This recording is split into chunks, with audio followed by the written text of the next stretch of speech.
You know what you should be doing, so the question is, why are you not doing it? I'll tell you why. And this is not an information problem. It never was an information problem. It's actually something very, very familiar on how we're born and how we were raised and all the different types of things that go into this thing called life.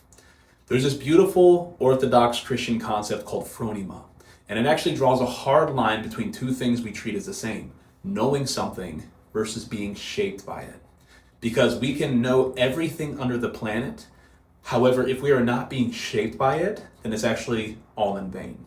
You see, information sits in your head. It's a fact that you can actually recall on command, versus formation is different. Formation is when something has actually reworked you, so that way you don't have to think your way into a right response anymore. It's just a matter of who you are.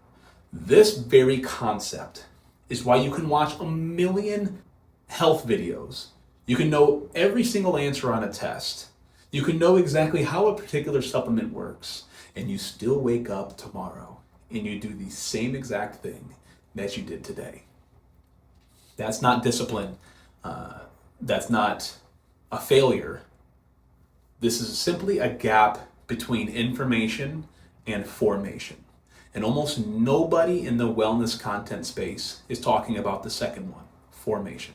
They just keep handing you more and more of the first one, information.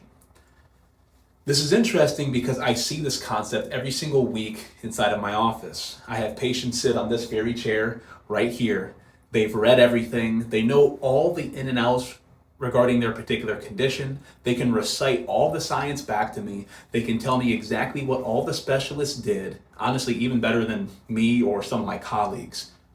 But yet they're still not better. They're still sitting in my chair. And this isn't because they don't know enough, because the practice, whatever it was never repeated long enough, never lived long enough to actually form them. This, my friend, is the key difference between information and formation. We live in a huge information age where we can receive so many different perspectives, opinions, but knowing is not the same as becoming. So here's the piece that actually matters. When someone walks into my office, they're not a blank problem for me to diagnose from scratch. They've already been through this a million times before they sat in this chair. There's a person already in the middle of one story that I'm stepping into, not one that I'm starting. Oftentimes, as practitioners, what we tend to do is we tend to act like we are the first movers inside of this patient's experience, and that is just not the case. Most of healthcare doesn't treat people this way. Honestly, most content doesn't either, which is why I even started making content in the first place, because we get treated like inputs to optimize, plug in the correct information, and expect the correct output, and then we move on to the next video. And this is not how people actually change. It's not how I've ever seen anyone change in my office or anywhere else, whether it be within my family, whether it be within myself, whether it be within my church, whether it be within my community, whether it be within this clinic. And this matters to me because of the way that I view patients.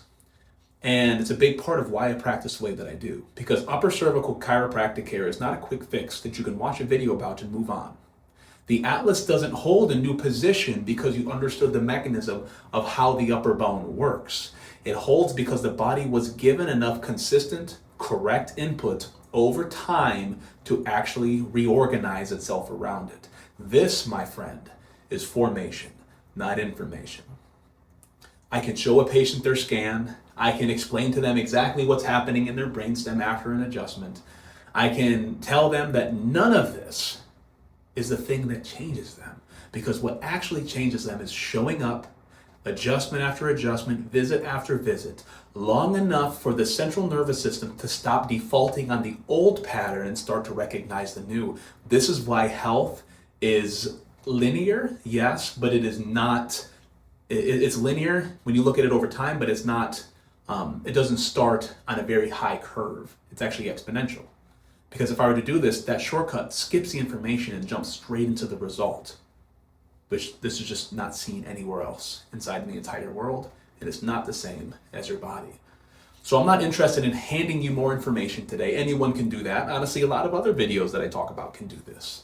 I'm interested whether it forms you, because the formation only ever starts one way, the same way, every single time. Not with a better fact, not with a better video, with showing up again day after day, tomorrow, and then the next day, and then the next day, and most importantly, meaning it.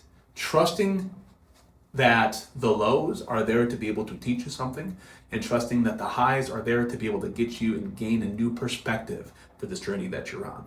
So if this resonated with you, please stick around. There's more of where this came from. And the most important concept of this video that I want you to understand is this: give yourself love and give yourself grace, and understand that you are being formed by your current experience, and that no information can get you from point A to point B. Only being formed can do that.